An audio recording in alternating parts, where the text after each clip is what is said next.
Los fundamentos de la técnica psicoanalítica, Horacio Etchegoyen. 4. El informe de Nach y Lebovici. En el psicoanálisis hoy, Nach y Lebovici dividen las indicaciones y contraindicaciones del psicoanálisis en función del diagnóstico clínico y en función del paciente, siguiendo a Freud y a Fenichel. Con referencia a las indicaciones por el diagnóstico, estos autores destacan como Glover 3 grupos: los casos accesibles, los casos moderadamente accesibles y los casos débilmente accesibles. Nach y Lebovici consideran aplicable el psicoanálisis a los estados neuróticos, o sea, a las neurosis sintomáticas, pero mucho menos a las neurosis de carácter, las perturbaciones de la sexualidad. Esto es, la impotencia en el hombre y la frigidez en la mujer. Son indicaciones frecuentes y aceptadas, mientras que en las perversiones las indicaciones son más vidriosas y difíciles de establecer. Si bien Nach y Lebovici parten del principio, bien freudiano por cierto, de que no existe una oposición absoluta entre neurosis y psicosis, se inclinan a pensar que en los casos francos de psicosis el tratamiento analítico es de difícil aplicación, mientras que los casos no demasiado graves animan a intentar el análisis. En cuanto a las indicaciones por la personalidad, vemos que Nach y Lebovici aceptan el criterio de Freud sobre la edad y ponen en límite aún más estricto, ya que consideran que solo el adulto joven no pase de los 40 años es de incumbencia del análisis, si bien admiten excepciones. Estos autores consideran que el beneficio secundario de la enfermedad, si está muy arraigado, es una contraindicación o al menos un factor a tener en cuenta como grave obstáculo.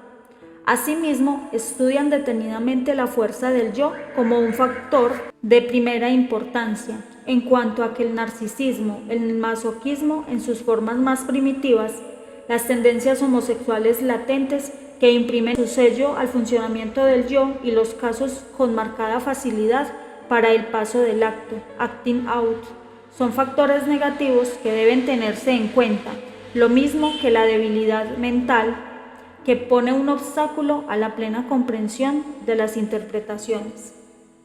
5. El Simposio de Copenhague de 1967. En el 25 Congreso Internacional se realizó un simposio, indicaciones y contraindicaciones del psicoanálisis, del tratamiento psicoanalítico, que dirigió Samuel Goodman con la participación de Elisabeth Setzel, Kuiper, Arthur Wallenstein, René Duyckheim y Alfredo Napnung.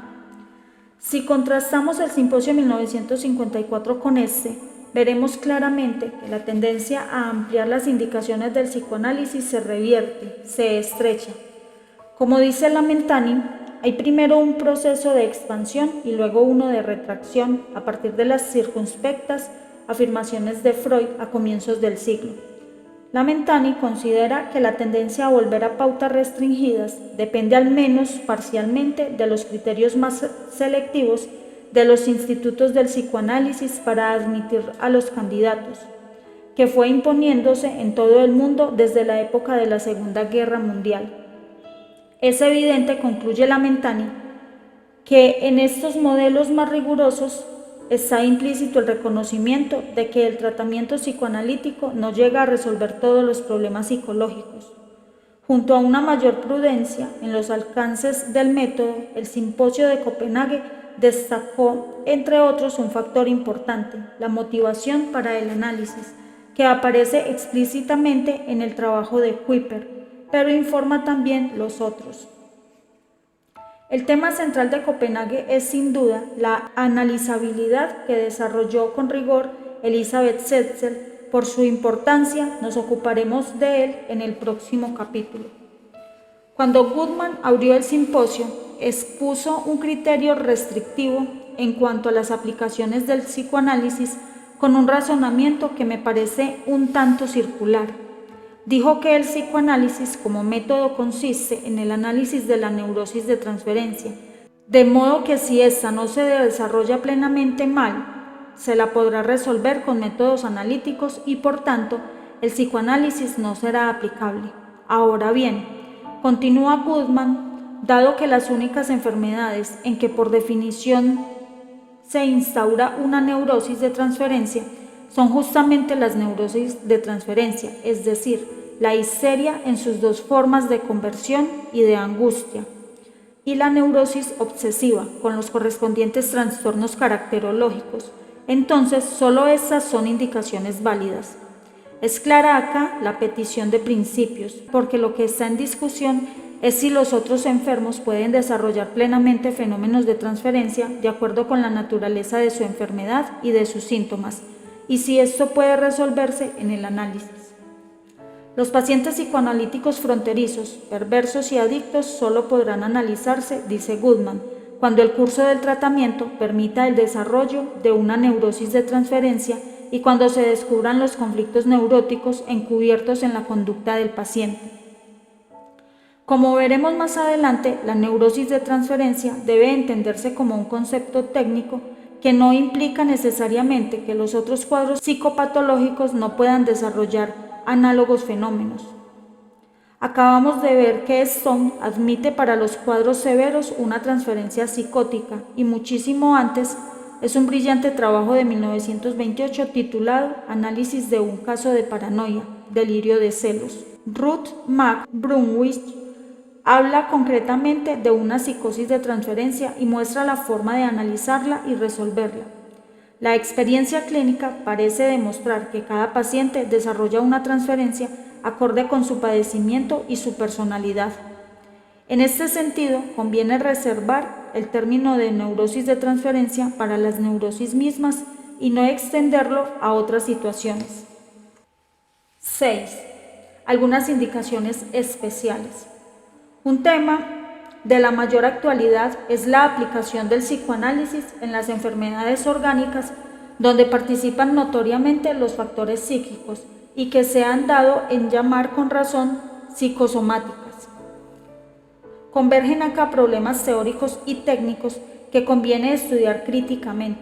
Si bien es cierto que desde el punto de vista doctrinario vale el concepto de que toda enfermedad es a la vez psíquica y somática, o si se quiere psíquica, somática y social. Los hechos empíricos muestran que la gravitación de estos factores pueden ser muy dispar.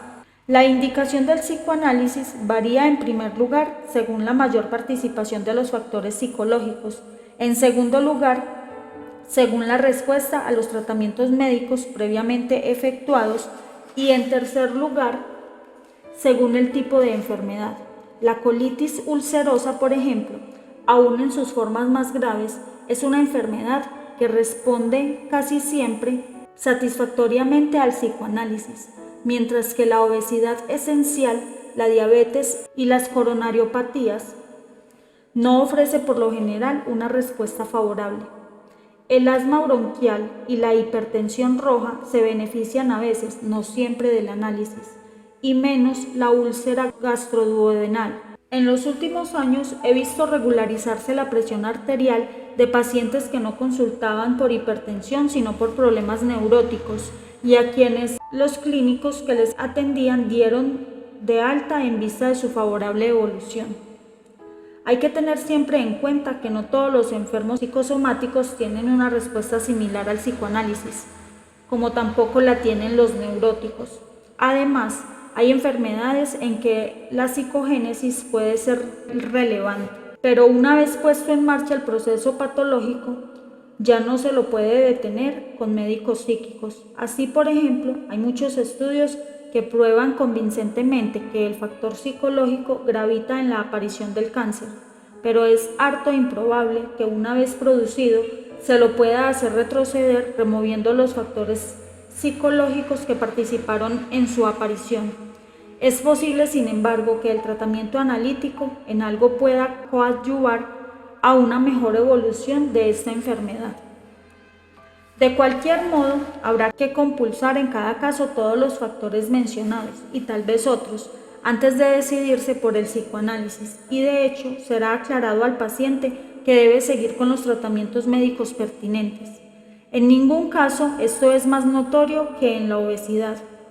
en la cual la ayuda psicológica es plausible y muchas veces eficiente, pero nunca puede ir más allá de lo que le dicte el balance calórico. Es evidente también que si la enfermedad psicosomática puede resolverse por medios médicos o quirúrgicos más sencillos que el largo y siempre trabajoso tratamiento psicoanalítico, el paciente deberá optar por ellos si sus síntomas propiamente mentales no fueran muy relevantes. Aquí está presente de nuevo el tema de la motivación. Más adelante en el capítulo 6, cuando hablemos del contrato, discutiremos el problema técnico que plantea el tratamiento médico o quirúrgico de un paciente en análisis, pero digamos desde ya que si se delimitan bien los papeles y cada uno cumple su función sin salir de su campo, el proceso analítico no tiene por qué verse entorpecido. Es bien sabido que la esterilidad femenina y la infertilidad masculina, cuando se deben a causas orgánicas, responden a veces al análisis. Mucho antes de que se analizara a este tipo de pacientes, el doctor Rodolfo Rossi señalaba en su cátedra de clínica médica en La Plata que las parejas estériles tenían a veces su primer hijo con posterioridad a la adopción. Hemos dicho que hasta cierto punto el significado de una persona para la sociedad puede pesar en la indicación de su análisis. Esto nos lleva a otro problema de importancia teórica y de proyección social, el análisis del hombre normal. En otras palabras, hasta qué punto es legítimo indicar el análisis como un método profiláctico, como un método para mejorar el rendimiento y la plenitud de la vida de un hombre, por lo demás normal.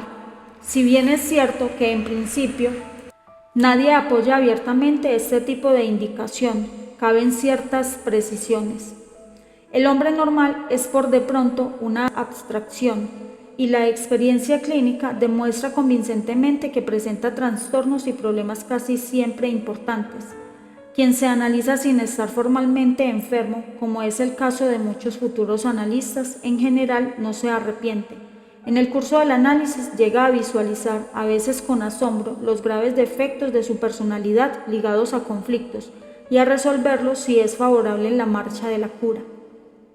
Es innegable que el sentido común más elemental nos advierte que hay que pensar mucho antes de indicar profilácticamente una terapia difícil y larga como el psicoanálisis, que exige una inversión grande en esfuerzo, en afecto y angustia, en tiempo y en dinero.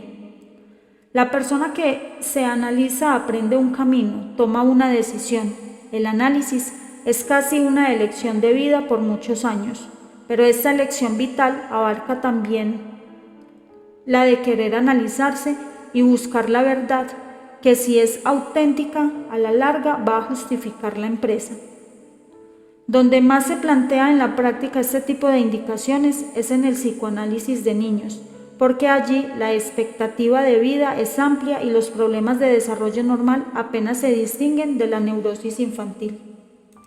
7. Algo más sobre los factores personales.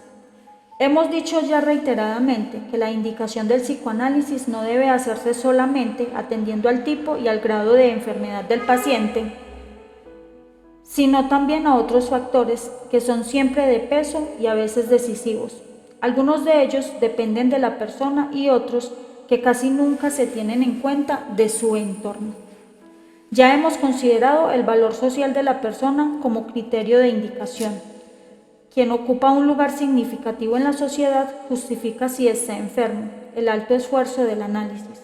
Hemos dicho también que este factor no implica un juicio de valor, y al incluirlo entre sus criterios de selección, el analista debe estar seguro de que no se deja llevar por el prejuicio o por un factor afectivo, contratransferencia, sino por una evaluación objetiva de la importancia del tratamiento para ese individuo y de ese individuo para la sociedad. Dentro de los factores que ahora estamos considerando está la actitud psicológica del paciente frente a la indicación del análisis.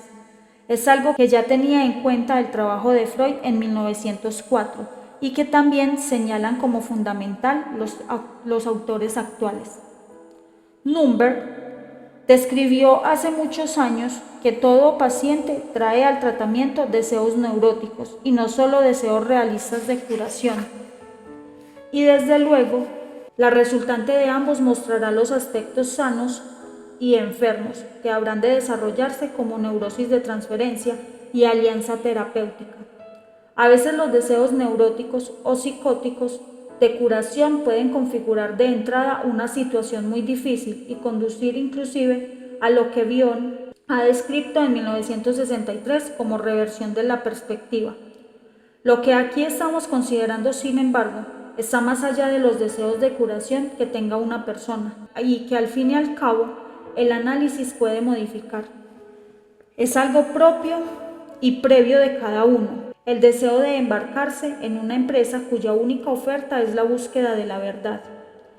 Porque sea cual fuera la forma en que se proponga el análisis, el paciente se da cuenta siempre que le estamos ofreciendo un tratamiento largo y penoso, como decía Freud, cuya premisa básica es la de conocerse a sí mismo, y esto no para todos es atractivo y para nadie es agradable.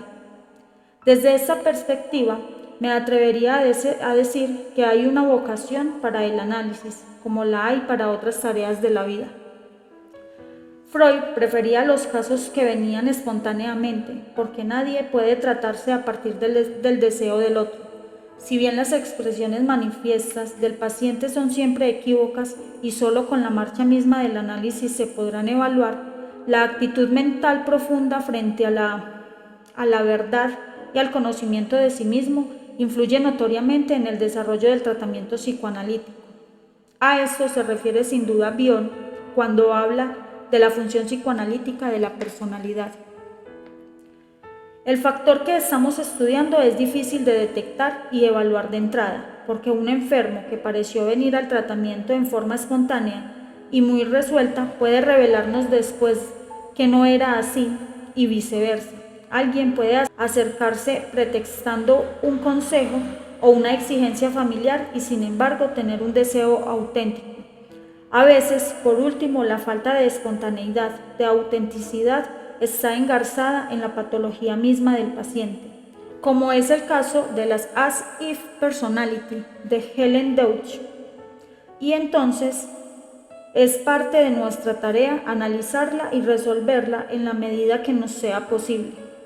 Este problema también puede verse desde la perspectiva de la renuncia altruista de Anna Freud, en cuanto estos individuos solo pueden tener acceso al análisis en función de otros y no de sí mismos, tema al que también se refiere Joan Riviere en su artículo sobre la reacción terapéutica negativa de 1936. De todos modos, en estos casos las indicaciones es siempre más vidriosa y peor el pronóstico. Cuando Bion estuvo en la Asociación Psicoanalítica Argentina en 1968, supervisó un caso que venía mandado por su mujer. ¿Y este hombre siempre hace lo que le manda a su mujer?, preguntó el sagaz Bion. En el simposio de Copenhague, Kuiper de 1968 afirma acertadamente que la motivación para el análisis y el deseo de conocerse a sí mismo son decisivos, mas tal vez que el tipo de enfermedad y otras circunstancias, si bien se declara decidido, partidario de no extender los alcances del psicoanálisis, sino de retraerlos a los cuadros neuróticos clásicos. Aumentar los límites de las indicaciones, dice Kuiper, conduce a peligrosas variaciones de la técnica, lo que es nocivo para el analista ya formado y más para el candidato. Quizá quien ha planteado este problema con más rigor es Janine Chasseguet en sus estudios sobre el ideal del yo. Dice esta autora que más allá del diagnóstico hay dos tipos de pacientes en cuanto a su comportamiento en el tratamiento psicoanalítico. Están los pacientes con un conocimiento espontáneo e intuitivo del método psicoanalítico, con un auténtico deseo de conocerse a sí mismo y llegar al fondo de los problemas, que buscan la voie longue de un análisis completo y riguroso. Otros, en cambio, buscarán resolver sus conflictos siempre por la voie courte, porque son incapaces de captar la gran propuesta humana que el análisis formula y carecen del insight que les permite tomar contacto con sus conflictos. Se trata pues, como vemos, de una actitud frente al análisis, y diría yo que también frente a la vida, que gravita honda y definidamente en el proceso y por su índole no siempre puede modificarse con nuestro método. No debe confundirse la motivación para el análisis con la búsqueda de un alivio concreto frente a un síntoma o a una determinada situación de conflicto. Esta última actitud, como señala Elisabeth Setzel en Copenhague, implica una motivación muy laxa, que se pierde con la disolución del síntoma y conduce de inmediato a un desinterés en la continuidad del proceso, cuando no a una rápida huida a la salud. A veces estos problemas pueden presentarse en forma muy sutil. Un analista didáctico recibe un candidato muy interesado por su formación y apenas preocupado por sus graves síntomas neuróticos. Luego de un breve periodo del análisis en el que el candidato se hizo cargo de que el tratamiento le ofrecía una posibilidad cierta de curación, empezó a aparecer en los sueños el deseo de ser considerado un paciente y no un colega, junto con un vivo temor de ver interrumpido su análisis al haber cambiado su objetivo. En este caso, la auténtica motivación en búsqueda de sí mismo estaba encubierta por otra menos valedera, que pudo ser abandonada gracias al análisis mismo. Como era de suponer, aquel candidato es hoy un excelente analista. Por desgracia, la situación inversa en que el tratamiento solo es pretexto para acceder a la categoría de psicoanalista es mucho más frecuente. Un factor del entorno social o familiar que influye en la posibilidad y el desarrollo del análisis es que el futuro paciente disponga de un medio adecuado que lo soporte cuando falta el analista. Es decir, entre sesión y sesión, en el fin de semana y en las vacaciones, una persona que está totalmente sola es siempre difícil de analizar. Desde luego que esto varía con la psicopatología del paciente y con las posibilidades de cada uno de encontrar compañía, fuera o dentro de sí mismo. En el neurótico, por definición, existe internamente este soporte, pero aún así también se necesita un mínimo de apoyo familiar, que justamente por sus condiciones internas el paciente se procura en la realidad. Con los niños y mucho más con los psicóticos, los psicópatas, adictos o perversos, si el medio familiar no presta una ayuda concreta, aunque más no sea formal y de tipo racional, la empresa del análisis se hace casi imposible. Cuando el futuro paciente depende de un medio familiar hostil al análisis, la tarea será más difícil, y tanto más si esa dependencia es concreta y real, económica, por ejemplo. En nuestra cultura, un marido que mantiene a su familia y quiere analizarse en contra de la opinión de la mujer será un paciente más fácil que una mujer que depende económicamente del marido, considerando igual para ambos el monto de la proyección de la resistencia en el cónyuge. Estos factores, aunque no hagan a la esencia del análisis, debe pesarse en el momento de la indicación. 8. Las indicaciones del análisis de niños. Las arduas controversias sobre indicaciones y contraindicaciones del psicoanálisis de niños y adolescentes se fueron modificando y atenuando en el curso de los años, no menos que los desacuerdos sobre la técnica. Freud fue el primero en aplicar el método psicoanalítico en niños, tomando a su cargo el tratamiento del pequeño Hans, un niño de 5 años con una fobia a los caballos. Como todos sabemos, Freud realizó ese tratamiento a través del padre de Hans, pero lo hizo desplegando los principios básicos de la técnica analítica de aquellos tiempos, esto es, interpretándole al pequeño sus deseos edípicos y su angustia de castración. Al comentar el caso al final de su trabajo, Freud subraya que el análisis de un niño de primera infancia ha venido a corroborar sus teorías de la sexualidad infantil y el complejo de Edipo, y lo que es más importante para nuestro tema, que el análisis puede aplicarse a los niños sin riesgos para su culturalización. Estos avanzados pensamientos freudianos no fueron después retomados a lo largo de su obra, solo al final de su vida volvió al tema del análisis infantil en las nuevas conferencias, donde dice otra vez que el análisis de los niños sirvió no solo para confirmar en forma viva y directa las teorías elaboradas en el análisis de adultos, sino también para demostrar que el niño responde muy bien al tratamiento psicoanalítico, de modo que se obtienen resultados halagüeños y duraderos. Los primeros analistas de los años 20 discrepaban en muchos puntos de la técnica para analizar niños y en la edad a partir de la cual el tratamiento puede ser aplicado. Hugh Helmut sostenía en su pionera presentación al Congreso de La Haya que un análisis estricto con arreglo de los principios del psicoanálisis solo puede llevarse a cabo desde los 7 u 8 años. En su introducción a la técnica del psicoanálisis de niños, publicada en 1927, sobre la base de 4 conferencias que dio un año antes en la Sociedad de Viena, Anna Freud también considera que el análisis solo puede aplicarse a los niños a partir de la latencia y no antes. En la segunda edición de su libro, sin embargo, publicada en Londres en 1946, la autora extiende mucho este límite y piensa que son analizables los niños de primera infancia desde los 2 años. Melanie Klein, por su parte, siempre pensó que los niños podían analizarse en la primera infancia y de hecho trató a Rita cuando tenía 2 años y 9 meses. Si dejamos de lado la apasionada polémica que tiene uno de sus puntos culminantes del simposio sobre el análisis infantil de la Sociedad Británica de 1927, podemos concluir que la mayoría de los analistas que siguen a Anna Freud y a Melanie Klein piensan que el análisis es aplicable a niños de primera infancia y que todos los niños normales o perturbados podrían beneficiarse con el análisis. El análisis del niño normal, sin embargo, dice sabiamente Anna Freud, se asigna una tarea que pertenece por derecho al niño mismo y sus padres.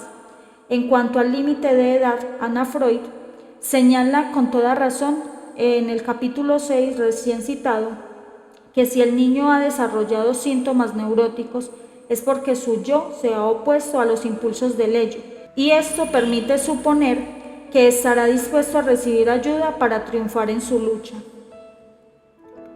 Uno de los casos más notables de intento de un análisis temprano de la bibliografía es el de Arminda Averasturi, que estudió a una niña de 19 meses con una fobia a los globos, la fobia que hizo eclosión al comienzo del nuevo embarazo de la madre.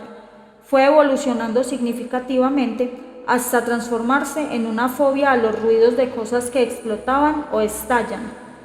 A medida que la gestación de la madre iba llegando a su término, en ese momento la analista realizó una sesión con la niña, donde pudo interpretar los principales contenidos de la fobia, al parecer con una buena recepción por parte de la diminuta paciente, que después de esa única sesión no retornó al tratamiento.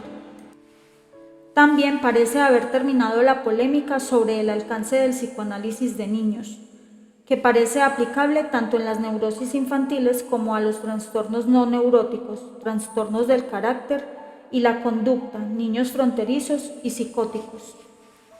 Para un próximo audio tendremos 3. Analizabilidad.